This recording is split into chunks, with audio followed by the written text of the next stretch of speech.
Yo, YouTube, Dope Shit TV. We having fucking problems over here. Got the doctor. We got this nigga smoked the personal to the face. Yo, go to this nigga page and talk shit about this nigga. I just realized that.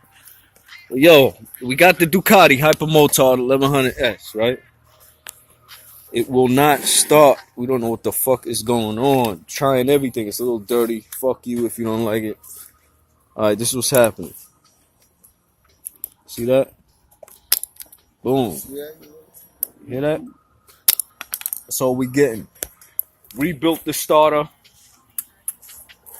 Check the power commando, everything like that. Don't know what the fucking problem is. He's going through the ground wires now. Like, what the fuck is going on?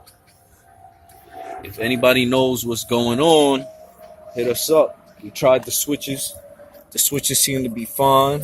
Clutch joint. Open that up. Everything seems to be fine. The key obviously works. Y'all can see that. You know?